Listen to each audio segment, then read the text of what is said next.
Capítulo 32. Transporte de los bergantines de Tlaxcala a Texcoco.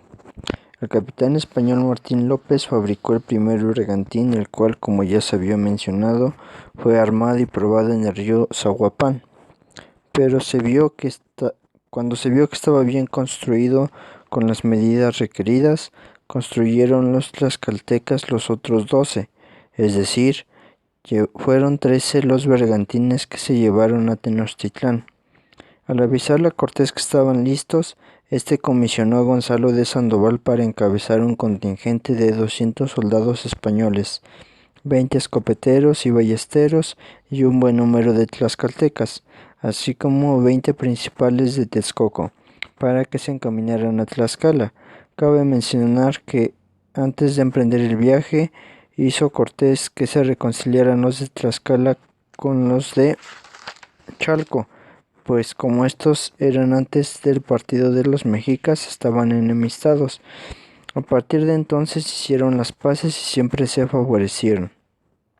En el camino a Tlaxcala, Cortés le encomendó a Sandoval y a su comitiva 2 cosas importantes: que dejaran a salvo en Chalco a los 2 jóvenes nobles, hijos del difunto señor, que le habían sido encomendados, y la segunda, que castigara a los habitantes del pueblo de Calpulalpan, porque habían matado allí a 45 españoles y a muchos tlaxcaltecas, y les habían quitado el oro que traían de Tenochtitlán después de la derrota de la Noche Triste. Sandoval encontró efectivamente las huellas del desastre español en Calpulalpan. En la pared de la casa donde estuvieron prisioneros se encontró escrito con carbón: aquí estuvo preso el Sinventura, Juan Yuste y sus compañeros.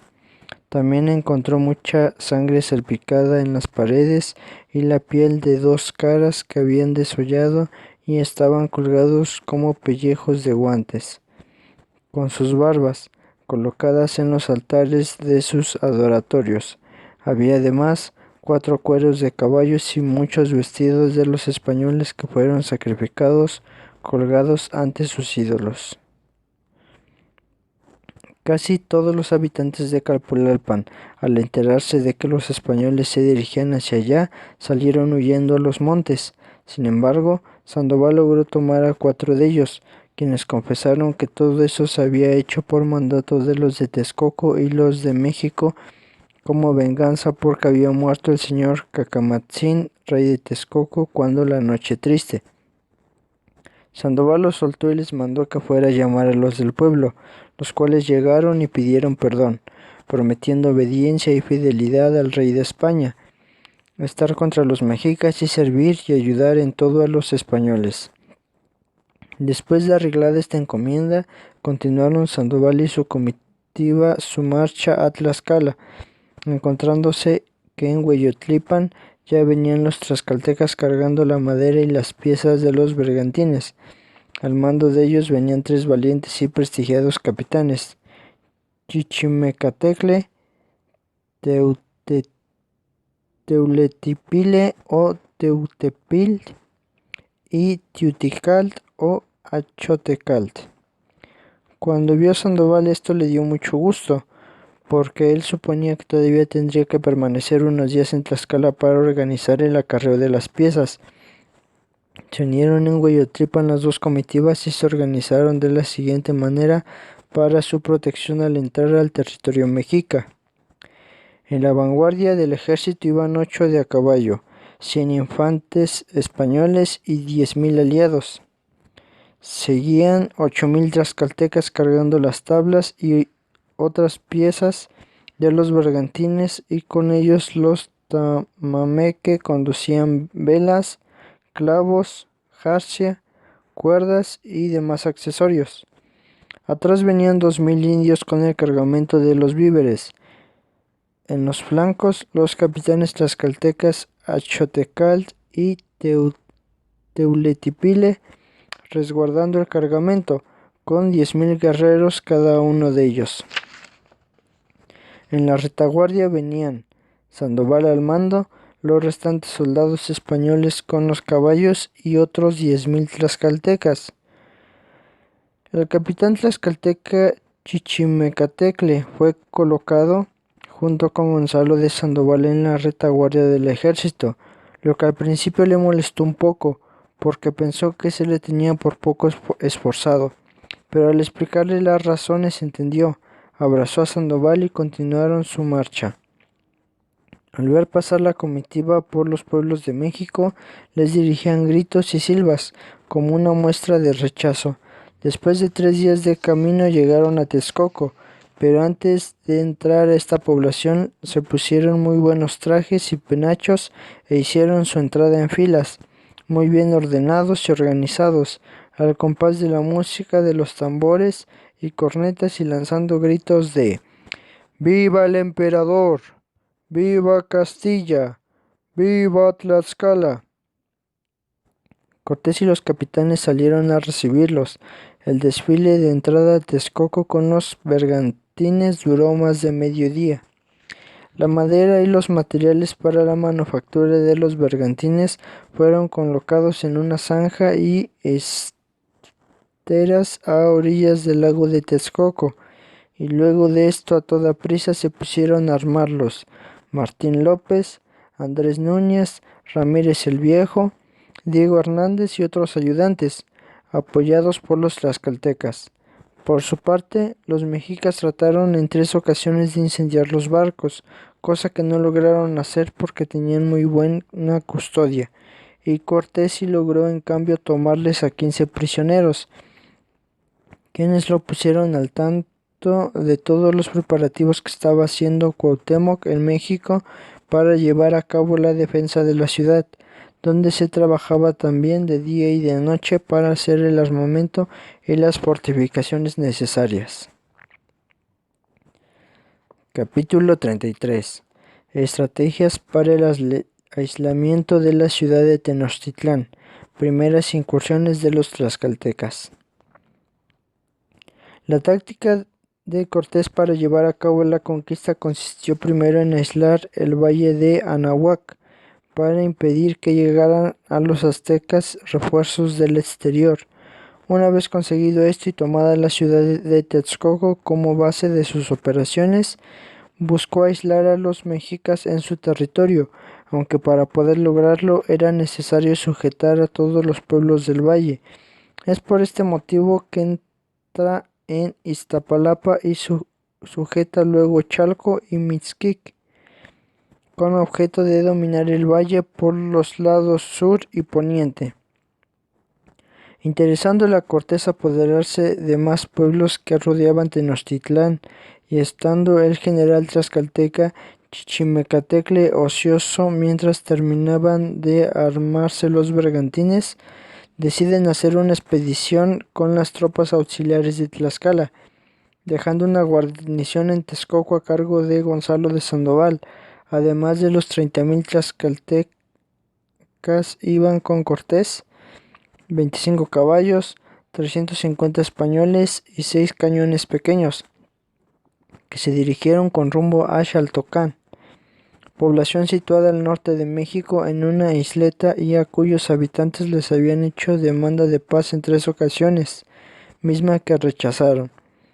Los de Xaltocán, auxiliados por tropas mexicanas, dieron una buena pelea, tirándoles muchas varas, piedras y flechas, en tanto que los españoles y aliados no lograron pasar al pueblo con facilidad, por la gran cantidad de agua de las acequias y canales que habían mandado ahondar previamente al combate.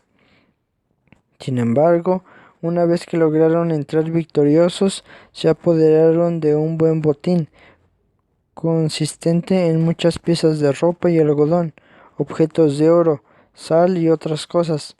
Además sacaron los tlaxcaltecas algunas muy buenas indias. Al día siguiente entraron en la hermosa ciudad de Cautitlán, que estaba prácticamente desplomada, pues sus habitantes, al ver la suerte que habían corrido los de Xaltocán, prefirieron abandonar el lugar. De allí pasaron a Tenayucán y Azcapotzalco, poblaciones donde no se les hizo ninguna hostilidad, y llegaron a Tacuba, donde permanecieron por espacio de 6 días, llevándose a cabo varios combates entre mexicanos y ejército aliado, mostrando unos y otros gran valor. Los mexicas asediaban constantemente y llamaban a los tlaxcaltecas para ofenderlos, damas de los españoles, porque decían que solo al amparo de estos habían podido llegar hasta ahí. Los tlaxcaltecas contestaban que aquellos merecían, por su cobardía, con más razón el calificativo de mujeres, pues siendo tan superiores en número a los de Tlaxcala, nunca les habían podido ganar. A los españoles también les dirigían palabras injuriosas los mexicas. ¿Qué pensáis que ha de ser ahora como la vez pasada? ¿Juzgáis por ventura que reine en México otro Moctezuma, sacrificado a vuestros antojos? Entrad por la corte para hacer con todos vosotros un banquete para nuestros dioses. En esta expedición Cortés y sus hombres estuvieron en un gran peligro, pues en la calzada de Tacuba y en los puentes donde lo fueron metiendo poco a poco, un alférez que llevaba el estandarte con la imagen de la Virgen cayó al agua desde un puente y estuvo a punto de ahogarse. Tanto él como Cortés se salvaron milagrosamente en esta ocasión, pues estaban totalmente rodeados de indios e inutilizados. Lograron escapar gracias a que los indios se los querían llevar vivos para luego sacrificarlos ante sus ídolos. Esto se repitió en varios combates en los que fácilmente los hubiera podido matar. Una vez que pudo escapar Cortés y se vio ya en tierra firme, le dio gracias a Dios por haberlo librado de la muerte. Después de 12 días que duró la expedición, Cortés decidió regresar a Texcoco. Cuando Sandoval y los que se habían quedado ahí se enteraron del regreso, fueron a recibirles muy gustosos al pueblo de Acolmán, pues como no habían tenido noticias de ellos empezaban a preocuparse de que algo les hubiera pasado. Al llegar a Texcoco, muchos tlaxcaltecas que venían ricos con el botín obtenido de los saqueos, pidieron a Cortés licencia para ir a Tlaxcala a dejarlo, cosa que les fue permitida. 4 días después de su arribo a Texcoco, recibió don Hernán una embajada de Tuxpan, Mezcalcingo y Nautla, poblaciones situadas en la costa del Golfo de México, para pedir alianza y someterse al rey de España. Los de Chalco y Tlalmanango acudieron de nuevo a pedir ayuda a Cortés, pero no se las pudo otorgar en ese momento porque muchos españoles se encontraban enfermos y otros habían muerto de pulmonía, lo que Hernán atribuía al quebramiento de las armas que siempre traíamos a cuestas, a la gran cantidad de polvo que siempre tragábamos en los caminos y entradas que hacíamos y a que no parábamos de ir y venir. En México también se mantenía un constante ir y venir, ya que Cuauhtémoc se mostraba incansable realizando las obras necesarias para la fortificación y defensa de la ciudad, mientras ofrecía a sus dioses oraciones y sacrificios para que dieran el triunfo a sus armas. Capítulo 34. Participación de los tlaxcaltecas en la toma de Cuernavaca y otras ciudades del actual estado de Morelos. Una de las cosas que más inquietaba a Cortés en ese momento eran las constantes irrupciones que hacían sobre Chalco y las poblaciones vecinas los valerosos tlahuicas, que habitaban en el actual estado de Morelos, los cuales eran amigos y aliados de los mexicas. Para poder dominar a los tlahuicas y así evitar que estos prestaran auxilio a Cuauhtémoc, Cortés organizó 2 expediciones, una a cargo del capitán Gonzalo de Sandoval y otra encabezada por él mismo. La expedición que estuvo a cargo de Sandoval y de su amigo el capitán Luis Marín constaba de 200 infantes españoles, 20 de caballería, 12 ballesteros y escopeteros, los aliados tlaxcaltecas y una capitanía de Texcoco. El día 12 de marzo de 1521, después de haber oído misa, emprendieron el camino a Chimalhuacán, Chalco y Tlalmanango. En el lugar cercano a Huastepec le salieron al encuentro escuadrones mexicas dando gritos y silbos, tocando trompetas y empleando todas las armas que acostumbraban para pelear con bravura.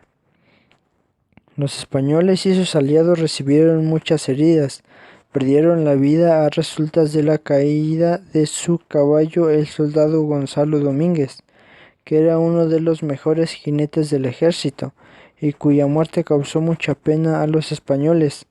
Prosiguieron su camino y poco antes de entrar a Huastepec aparecieron otros 15,000 guerreros mexicas, con los que entabló otra feroz y sangrienta batalla, en la que resultaron vencedores los españoles.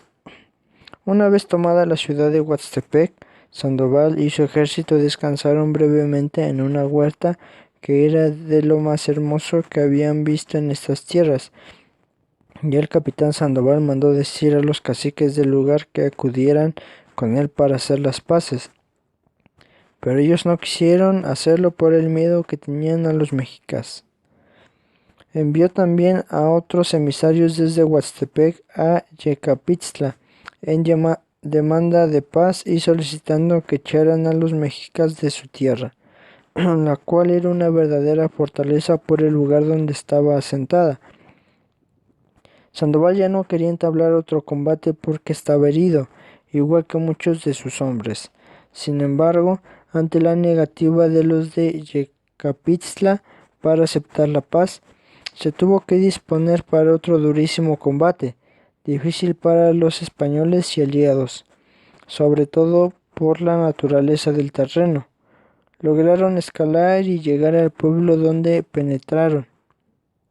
Sandoval descalabrado y la mayoría de los suyos heridos, los mexicas que salieron huyendo se fueron a refugiar a unos riscos cerca del lugar, por donde pasaba un arroyo, y como se desangraban, enturbiaron por un tiempo las aguas del riachuelo.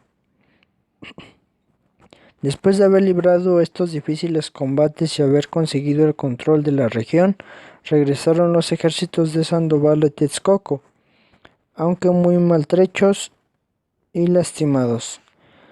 La segunda expedición a tierras tlahuicas salió el 5 de abril de 1521, con un contingente más numeroso, 300 españoles, 30 de a caballo, 15 escopeteros y 20,000 aliados, en su mayoría tlaxcaltecas, encabezados por Cortés, Alvarado y Olid. Llegaron el día 10 a Huastepec y el 13 a otra población muy cercana a Cuernavaca, llamada Xutepec. Desde ahí se planeó realizar la toma de la hermosa ciudad de Cuauhnáhuac, actualmente Cuernavaca, capital tlahuica, la plaza más rica y fuerte de la región, casi inexpugnable por estar rodeada de profundas barrancas en todo su contorno, que servían de fosos. El señor del lugar, que se llamaba Yoatzin, se dispuso con los suyos para la defensa, mientras los españoles buscaban un lugar por donde poder pasar y acometer. La guarnición de la ciudad descargaba sobre ellos una nutrida lluvia de flechas, dardos y piedras, acompañada de una tremenda gritería. En eso, un soldado tlaxcalteca, cuyo nombre no quedó registrado, observó que dos árboles que nacían con alguna inclinación de ambos lados de la barranca se cruzaban en el centro de esta y entrelazaban sus ramas, sirviendo de puente para pasar la barranca. Y con gran rapidez y valor el tlaxcalteca se lanzó a hacerlo, no sin gran dificultad y peligro. Y tras de él siguieron 6 soldados españoles, entre ellos Bernal Díaz del Castillo. Así pasaron muchos aliados españoles, que se vieron de pronto dentro de la ciudad, atacando por la espalda y por sorpresa a los defensores, quienes, espantados por la audacia y el armamento de los atacantes, se dieron rápido a la fuga. El gobernante, que había huido como los demás, pensó que podría ser perseguido por los montes vecinos y por eso acudió mejor a rendirse, manifestando que no lo había hecho antes por dar tiempo a que se desfogase la ira de los españoles en la ciudad y ya satisfechos no se ensañasen con su real persona. Una vez tomada la ciudad de Cuernavaca, se hizo un gran saqueo y se llevaron a muchas mujeres y muchachos.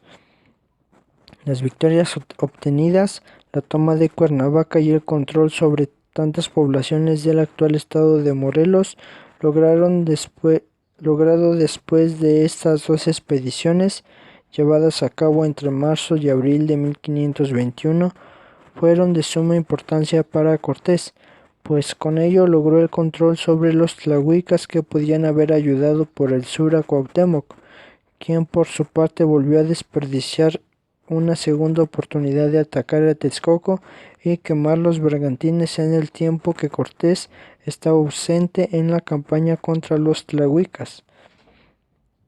El domingo 14 de abril regresó el ejército español y pernoctó en Coahuomulco, y el lunes 15 por la mañana se encontró frente a Xochimilco. Capítulo 35. Conquista de Xochimilco. Un guerrero tlaxcalteca salva la vida de Cortés. Xochimilco era, después de Tenochtitlán, la población de mayor tamaño del Valle de México, situada al sur de de la ribera del Lago Dulce. Se caracterizaba en estos tiempos por estar densamente poblada, por sus bellas construcciones, suntuosos templos y las famosas chinampas o jardines flotantes en el lago. Ahí llegó Cortés con su ejército la mañana del 15 de abril de 1521, fatigados y con mucha sed, pues de Cuernavaca a Xochimilco habían caminado por unos pinares donde no había agua, bajo el ardiente sol y cargando las armas.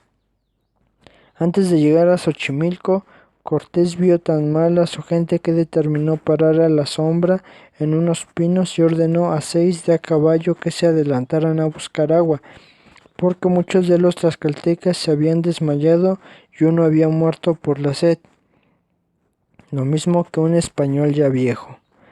A poca distancia encontraron unas estancias o casas donde pudieron obtener agua para saciar su sed y llevarla en un cántaro para sus compañeros, que pudieron así continuar el camino.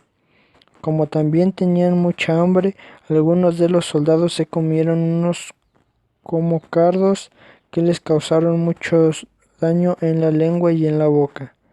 Al hacer su arribo a Xochimilco en estas deplorables condiciones, les esperaba una multitud de guerreros, unos apostados en tierra firme y otros en los canales que servían como fosos, en las trincheras y en los puentes, muchos de los cuales ya habían sido levantados para dificultarles el acceso a la ciudad. Los xochimilcas habían construido obras de fortificación en la ciudad y contaban con un buen armamento. Algunas de sus lanzas las habían hecho con las espadas que habían recuperado en los puentes de México en la acción de la Noche Triste, y tenían además flechas, varas, piedras, espadas y navajas. Durante poco más de media hora permanecieron los españoles peleando, sin lograr, a pesar de las ballestas, escopetas y grandes arremetidas, penetrar en tierra firme. Fue necesario que entraran por el agua y los puentes, unos nadando y otros brincándolos. Al pasar los puentes, muchos españoles y aliados quedaron heridos o muertos. En tierra firme se toparon con 10,000 soldados mexicas que acababan de llegar como refuerzo para apoyar a los de Xochimilco. Se entabló con ellos una dura batalla en la que de nuevo se vio Cortés en grave peligro de perder la vida, porque el caballo en el que iba montado, que era castaño oscuro y llamado el Remo, cayó desmayado por el cansancio y los mexicanos, que eran muchos, aprovecharon este momento para apoderarse de él y llevárselo vivo para ser sacrificado ante los ídolos. Como se diera cuenta de esto, un tlaxcalteca que se encontraba cerca de Cortés acudió corriendo a su auxilio, logrando evitar que se lo llevaran, y los contuvo hasta que llegó a apoyarlo Cristóbal de Olea, soldado nacido en Castilla la Vieja, quien acometió a estocadas y cuchilladas a los que tenían sujeto a Cortés, resultando él mismo muy mal herido, con 3 cuchilladas, pero consiguiendo que Cortés, aunque con una herida en la cabeza, lograra subir a otro caballo y escapara. Se fueron a curar las heridas a un patio de los teucalis de la ciudad, y estaban en esto cuando aparecieron otros muchos guerreros xochimilcas sonando trompetillas y caracoles, gritando y arrojándoles varas y piedras, con los que hirieron a otros tantos. Sin embargo, los españoles les echaron la caballería y lograron ponerlos en fuga. Una vez controlada la situación, se fueron a otro de los patios grandes donde estaban los templos, para tomar un descanso y terminar de curar las heridas que casi todos tenían. Algunos soldados subieron a la pirámide o Q más alto, y desde ahí pudieron contemplar la gran Ciudad de México y toda la laguna, dándose cuenta al mismo tiempo de que avanzaban hacia Xochimilco otras 2000 canoas llenas de guerreros mexicanos, enviados por Cuauhtémoc para que los atacaran esa misma noche, apoyados por otros 10,000 guerreros por tierra. Según confirmaron luego algunos prisioneros mexicas, la finalidad de Cuauhtémoc con esta estrategia era que no quedaran con vida ninguno de los españoles ni sus aliados.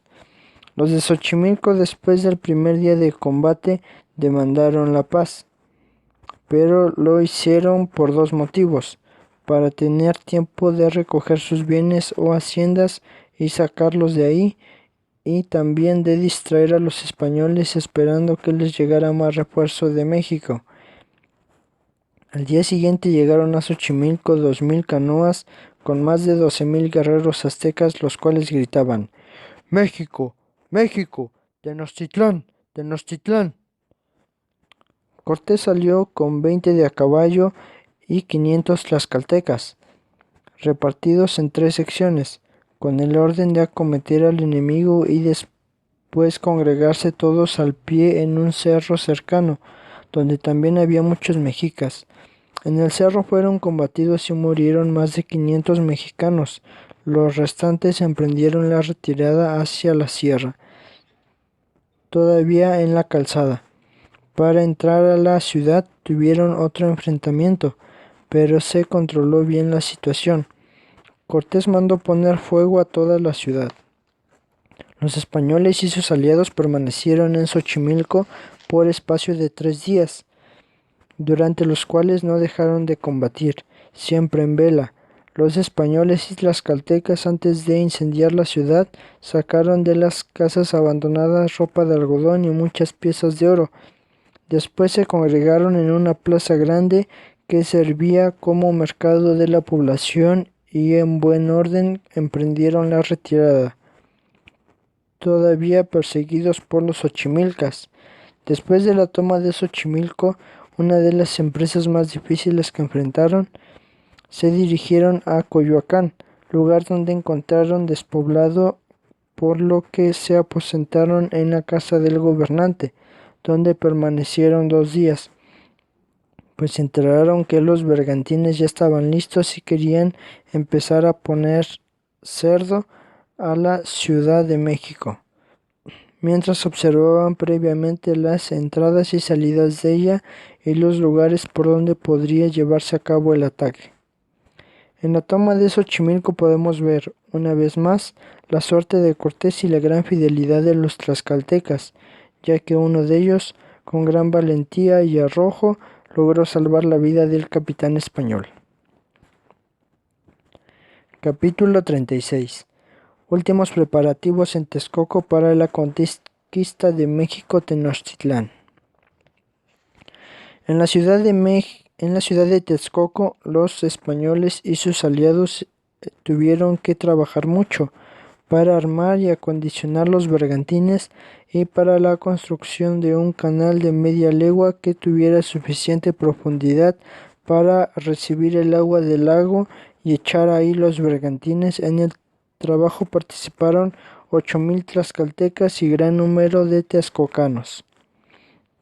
Una vez concluida esta labor, Cortés mandó pedir a todos los pueblos amigos cercanos a Texcoco que en cada lugar se hicieran unos 8,000 casquillos de cobre y se labraran 8,000 saetas de muy buena madera, dándoles una muestra de esto, según se hacía en Castilla, e indicándoles que tenían que entregar este material en Texcoco en un lapso de una semana. Tanto los casquillos como las saetas fueron luego distribuidas entre los ballesteros por el capitán Pedro Barba. Para buena suerte de Cortés, había llegado a Veracruz pocos días antes un navío con españoles, caballos, armas y municiones de guerra, materiales que desde luego iban a ser de gran utilidad para la conquista. Cuando estuvieron listos los bergantines, se excavó una zanja para introducirlos a la laguna. Cortés envió mensajeros y cartas al viejo Xicoténcatl, que por entonces ya había sido bautizado por el nombre de Lorenzo de Vargas, y a su hijo y al cacique Chichimecatecle, haciéndoles saber que habían decidido poner cerco a la Ciudad de México, por lo que requerían que les enviaran de Tlaxcala 20,000 guerreros y otros tantos de Cholula y Hueyotzingo. Envió también mensajeros a los de Chalco y Tlalmanango para que acudieran en cuanto les llamase. Tuvo que ver Cortés quiénes de sus hombres habían sido marineros, eran nativos de algún puerto o sabían remar, porque necesitaban reunir a 150 para distribuirlos en los 13 bergantines para que remaran. Refiere Bernal Díaz que estos hombres fueron los que salieron mejor librados y quedaron más ricos de despojos. Se nombró un capitán para cada bergantín, García Olguit, que fue quien tomó prisioneros a Cuauhtémoc, Pedro Barba, Juan de Limpias Carvajal, Juan Jaramillo, Jerónimo Ruiz Carvajal, Portillo, Zamora, Colmenero, Lerma, Guines Nortés, Briones y Miguel Díaz de Ampiés. Cada bergantín llevaba un capitán, 12 remeros y 25 soldados. Los soldados españoles recibieron la orden de que ninguno de ellos debía tratar mal a los aliados, pues eran amigos que iban a ayudar y que no les tomasen ninguna de sus cosas. Se les indicó también que, además de ir bien armados, fueran bien protegidos con sus armaduras acolchadas, cascos y rodela para librarse de las piedras, flechas y varas que les lanzaban. Nadie debía dormir sin estar bien calzado y con todas sus armas puestas, listo para el combate, dispensándose de estar solo a los heridos o enfermos. Aquel soldado que se durmiera cuando le tocaba velar, se saliera del campamento sin licencia o abandonara su puesto de batalla, sería condenado a muerte. Todas estas ordenanzas se fueron pregonando para que tanto españoles como aliados estuvieran enterados. 5 días antes de la fecha de Pentecostés, llegó a Texcoco el ejército de Tlaxcala, con Xicoténcatl el joven a la cabeza, 2 hermanos suyos y el capitán Chichimecatecle, en compañía de 2 capitanes más, una de soldados cholultecas y otra de hueyotzingas. Hernán Cortés, Pedro de Alvarado y otros capitanes salieron a recibirlos como a media legua de Texcoco. haciéndoles muchas muestras de cariño y abrazándolos a todos. Los tlaxcaltecas llegaron muy bien ordenados, luciendo sus uniformes y grandes divisas, diferentes para cada capitanía, sus banderas y estandartes que eran portadas por sus alferes, una ave blanca con las alas extendidas que tienen por escudo de armas y todos ellos armados con sus arcos, flechas, lanzas, macanas, vistosos penachos, dando gritos y silbos. ¡Viva el emperador nuestro señor! ¡Castilla! ¡Castilla! ¡Tlaxcala! ¡Tlaxcala! Ese contingente tardó en entrar a Texcoco aproximadamente 3 horas. Cortés les mandó hospedarse en buenos aposentos, les dijo que descansaran y se proveyeran de todo lo que necesitaban en su real. El domingo 28 de abril, después de la misa, se formó el ejército español a la orilla del lago de Texcoco, y Fray Bartolomé de Olmedo bendijo los bergantines, los cuales desplegaron velas e hicieron una salva con los cañones, que fue contestada por la artillería en tierra y por la música. Se cantó el Te Deum y se pasó revista a los soldados y elementos de guerra con los que se contaba: 86 de a caballo, 118 ballesteros y arcabuceros, más de 700 infantes de espada y rodela, 3 cañones grandes de hierro y 15 menores de bronce, 10 quintales de pólvora y suficiente pertrechos para las ballestas. Los aliados sumaban aproximadamente 180,000 hombres y estaban bajo las órdenes de don Alonso de Ojeda. Denle like y compartan. Gracias.